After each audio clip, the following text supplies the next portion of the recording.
Your cat is losing trust in you, and it's your fault. You think you have a good relationship with your cat, but there's a real chance your cat has been slowly losing trust in you, and you have absolutely no idea it's happening. Cats don't bark, they don't throw a tantrum, and they definitely don't sit you down for a serious talk. They just pull back. And most people miss every single sign. So in this video, I'm going to show you exactly what you're doing wrong. Some of these things are going to surprise you, and what you can actually do to fix it before your cat decides you're just some random person who fills their food bowl. Let's start with something almost everyone does. You see your cat chilling on the couch. Maybe they're half asleep, just minding their business, and you think, perfect moment. You walk over and you pet them. You didn't ask, you just went for it. And here's the thing. Your cat might let you. They might just sit there and tolerate it. But tolerating something and actually enjoying it are two completely different things. Cats are not dogs. Dogs are built to be touched. Cats are built to be independent.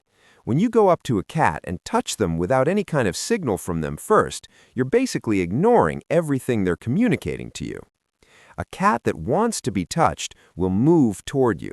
They'll bump their head against your hand. They'll rub against your leg. These are invitations.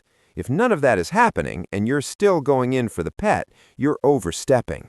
Every single time you do that, you're chipping away at the trust they have in you because they're learning that being around you means losing control over their own space. The fix is almost embarrassingly simple. You just wait. Put your hand out, let them sniff it, and see if they lean in. If they do, great. If they don't, leave them alone. That's it.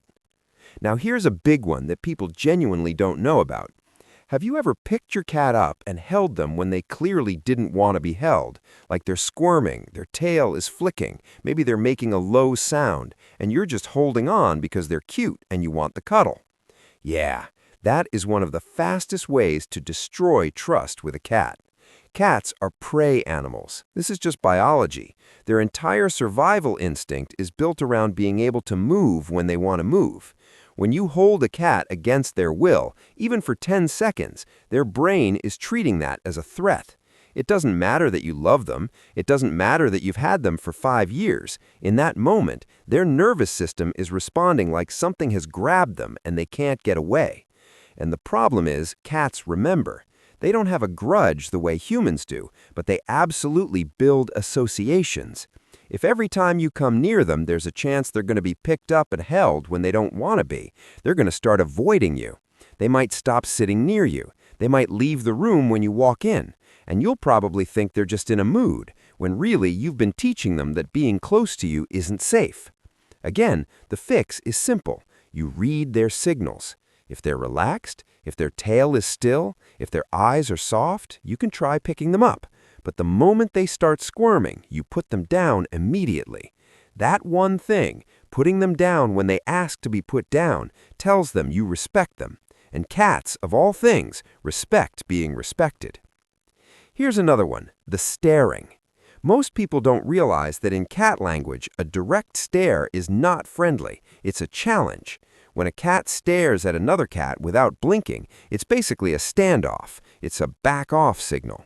So when you sit across from your cat and stare at them, even if you're doing it because you love them and they're adorable, your cat might be reading that as aggression. Now this is where it gets interesting. There is a way to use eye contact to actually build trust. It's called the slow blink. You look at your cat with relaxed eyes, not a hard stare, just a soft, lazy look. And then you slowly close your eyes and open them again, like a really slow, deliberate blink. Scientists actually studied this. There was a real study done where researchers found that cats are more likely to slow blink back at you if you do it first. And cats who slow blink back are showing trust. It's basically the cat version of saying, "I'm comfortable around you. I trust you." So instead of staring at your cat like a weirdo, try soft eyes and a slow blink. See if they do it back. When they do, that's a genuinely good moment. Let's talk about punishment, because a lot of people still think this works with cats. Spraying them with water, yelling no, pushing them off surfaces, clapping loudly in their face, All of these things have become popular because they seem to work in the moment. The cat runs away. The behavior stops. Great, right? No, not great. Here's what's actually happening. Cats do not connect punishment with the thing they did wrong. Dogs can make that connection, at least to some degree, because dogs evolved to read human social cues. Cats did not. Cats are much more independent in how they think. When you spray a cat with water for scratching the couch, the cat doesn't learn, don't scratch the couch. The cat learns that human is unpredictable, and sometimes they make water appear out of nowhere, and it's horrible. You become a source of stress, not a source of safety. And when you're a source of stress, trust is gone. Your cat will still live in your house, they'll still eat your food, but they will never truly relax around you because they never know when the scary thing is coming. The right approach is redirection. You give them something better to do. Scratching post near the couch, toys when they start doing something you don't want, treats when they do something you actually like.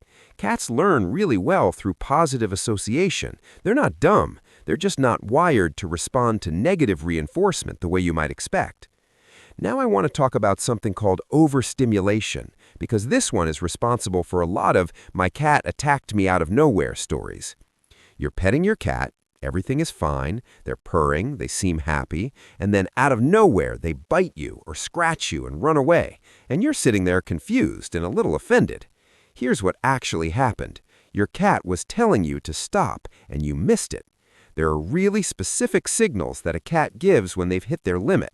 The tail starts flicking or thumping, the ears go slightly flat or rotate back, the skin on their back starts twitching or rippling, they might turn their head to look at your hand. Any one of these is a signal that says, "I'm done now." If you miss those signals and you keep petting, the bite or the scratch is not aggression, it's communication. It's the last resort after everything else was ignored. And when this happens regularly, cats start to anticipate it. They stop enjoying petting altogether because they've learned that it always ends in a bad way. So instead of building connection through touch, you end up building anxiety. Watch the tail. Watch the ears. When you see those signals, stop first. Let them come back to you. When they do, that's a much better interaction than one that ends with a scratch on your hand. There's another thing that almost nobody talks about, and it's the way you move. Cats are highly sensitive to movement. Fast, sudden movements trigger the prey instinct. When you move quickly around your cat, especially toward them, their nervous system treats that as a potential threat. It's not a choice, it's automatic. Think about how you move through your house when your cat is around. Do you walk calmly, or do you rush around? Do you reach for things slowly, or do you just grab? Do you come around corners casually, or do you burst through them? In homes where people move calmly and quietly, cats tend to be more relaxed and social. In homes where there's a lot of rushing and noise, cats tend to hide more. They're not hiding because you hate you. They're hiding because their environment feels unpredictable.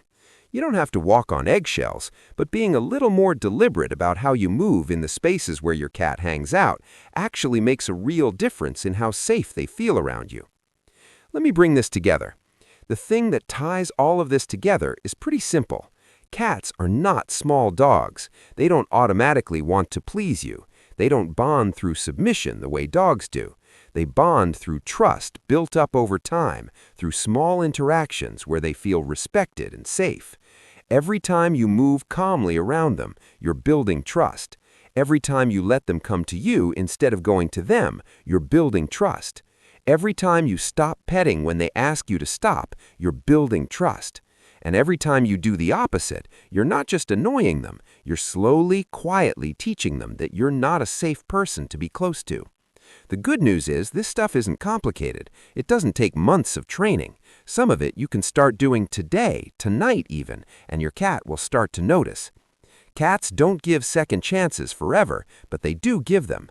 Start paying attention to what they're telling you, and there's a real chance the relationship you have with your cat becomes something genuinely great, not just one where they tolerate your presence, but one where they actually choose it. If you want to understand your cat even better, watch this next video.